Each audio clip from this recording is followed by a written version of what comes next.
તમે આ ગુજ્જુભાઈ ગિરીશ કુમારનો પ્રોગ્રામ હોંશે હોંશે જુઓ છો, પણ હવે આ પ્રોગ્રામમાં ભાગ પણ લઈ શકો છો. તમારામાં કોઈ પણ જાતની ટેલેન્ટ હોય તો અમે તમને આમાં ચાન્સ આપીશું. અમને જરૂર લખી મોકલો. હે ડોબા, ટેલેન્ટ માટે લોકોને હું કહેવા માંડો? અરે ટેલેન્ટ તો તારા ઘરમાં જ છે.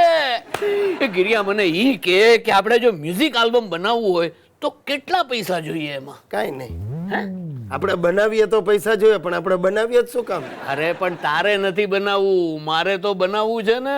અરે ગિરિયા, હું વાત કરું, મેં તો ભજનો લખી રાખ્યા છે અને આલ્બમનું નામે નક્કી કરી નાખ્યું છે, સંત શિરીષ બાબાની પવિત્ર પછેડી. બાપુજી, નવરા બેઠા નખો વાળવાનું રહેવા દો.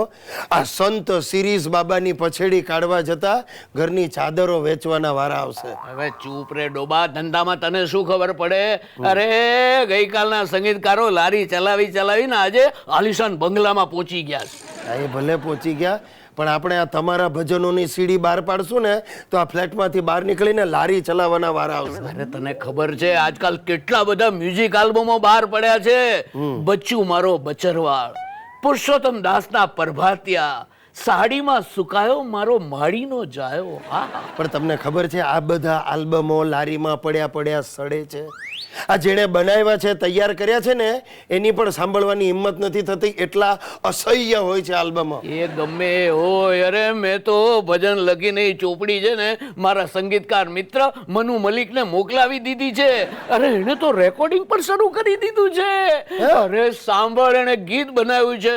હાજી રે જૂની રે થઈ પછેડી, જૂની રે થઈ મારો ગિરિયો નાનો ને પછેડી, જૂની રે થઈ.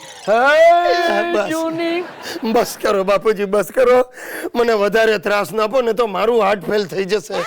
અરે જો તું ગુજરી જાય ને પેલા એક કામ કરતો જાજે, 45,000 રૂપિયાનો ચેક લખતો જાજે. મારે ઓલા રેકોર્ડિંગ વાળાને ચૂકવવાના છે. મારી મિસેસ સુશીલા હવે ટીવી સિરિયલની રાઇટર બની જવાની છે.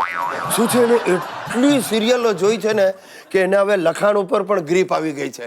એને ખબર પડી ગઈ છે કે સિરિયલમાં ઉંમરનો કોઈ બાધ જ નથી. દાદી 300-400 વર્ષ સુધી જીવી શકે, ગમે તેના લગ્ન ગમે તેની સાથે થઈ શકે. પછી ખબર પડે કે આ ખોટા માણસ સાથે લગ્ન થયા એટલે છૂટાછેડા.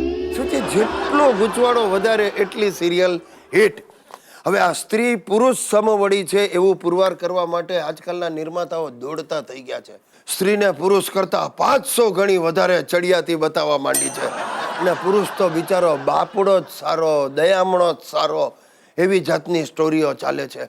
બપોરની અમુક સિરિયલમાં તો પુરુષો સોફાના ગાંઠિયાની જેમ સારા કપડાં પહેરીને ચૂપચાપ બેસી જ રહે. હવે સુશીલા જે સિરિયલ લખવાની છે ને એનું શીર્ષક એણે વિચાર્યું છે પુરુષ ભી કભી પુરુષ થા. અને મજાની વાત એ છે સાહેબ કે આ સિરિયલમાં એક પણ પુરુષ હશે જ નહીં, માત્ર પુરુષોના હાર લગાડેલા ફોટાઓ. સાચા જીવતા પુરુષનો કોઈ ખર્ચો જ નહીં. લગભગ સમજો ને 20,000 એપિસોડનો પ્લાનિંગ એણે અત્યારથી જ કરી રાખી છે. અને આ વિચારે હું તો રાજી થઈ ગયો છું. મારે તો બક્કા સુશીલા દિવસ આખો શૂટિંગ કર્યા કરશે, પણ હું શું કરીશ? એટલે મેં વિચાર્યું છે કે હું અથાણા, પાપડ, ખાખરા, ગુંદા એવું વેચવાનું ચાલુ કરીશ. ગલીએ લારી લઈને નીકળી પડીશ. એ લઈ લો ગુજ્જુભાઈના ગુંદાના અથાણા લઈ લો.